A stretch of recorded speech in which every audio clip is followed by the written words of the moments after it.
Doctor గారు, మా అమ్మగారి వయసు 58 సంవత్సరాలు. 2 మోకాళ్ళ చిప్పలు అరిగిపోయాయి. అలాగే నరాల బలహీనత కూడా ఉందని డాక్టర్ చెప్పారు. మోకాళ్ళ ఆపరేషన్ చేయడం కుదరదంటున్నారు. తాను ఎక్కువ దూరం నడవలేకపోతుంది.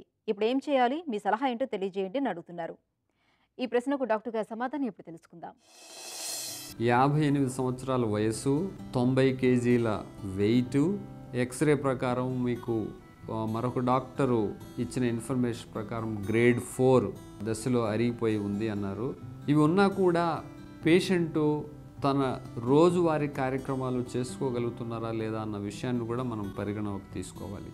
అవి తీసుకొని పేషెంటు తన regular activities, day to day activities అంటే బాత్రూమ్కి వెళ్ళడం, వంట చేసుకోవడానికి లేదా కాస్త బయట తిరగడానికి అలాంటి పరిస్థితులు కూడా లేకపోతే మనం ఎక్స్రే ప్రకారము ఇచ్చిన ఇన్ఫర్మేషన్ గ్రేడ్ 4 అన్నదాన్ని కూడా పరిగణలోకి తీసుకొని సర్జరీ గురించి ఆలోచించాలి. అయితే ఈ మోకాళ్ళ ఆపరేషను, జాయింట్ రీప్లేస్మెంట్ అనే దానికి మనం అనేక విషయాలు పరిగణలోకి తీసుకునే ఆపరేషన్ చేయించుకోవడానికి నిర్ణయించుకోవాలి. ఉదాహరణకి 58 సంవత్సరాల వయసు అన్నది మోకాళ్ళ ఆపరేషన్కి చిన్న వయసులాగా పరిగణించాల్సి వస్తుంది. 60 ఏళ్ల పైబడి చేయించుకుంటే మంచిది.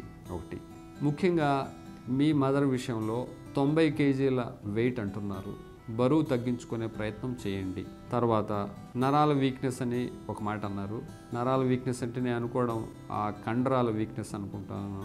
ఎక్సర్సైజ్, ఫిజికల్ ఎక్సర్సైజ్ అంటే మోకాలు చుట్టూ ఉన్న కండరాలకి మనం బలం వచ్చేటట్టు చేయగలిగితే ఈ నొప్పి కూడా తగ్గిపోయి తను నడిచే అవకాశం కూడా ఉంది. తర్వాత కాల్షియంకు సంబంధించిన మందులు, జనరల్ హెల్త్ ఇంప్రూవ్ చేసుకునే మందులు అంటే ఇవన్నీ వరుసగా మనం మాట్లాడుకుంటే ఆమెను ఫిజికల్ ఎక్సర్సైజ్ అంటే మోకాళ్ళకు సంబంధించిన కండరాలు బలం వచ్చేటట్టు చేసుకొని ఫిజియోథెరపిస్ట్ ద్వారా సలహాతోటి లేదా ఆ హెల్ప్ తోటి చేసుకోవడం, బరువు తగ్గడం, కాల్షియం లాంటి ఆస్టియోపోరోసిస్ లాంటి ట్యాబ్లెట్స్ తీసుకోవడం, ఇవి చేస్తూ కొంత ఉపశమనం పొందొచ్చు.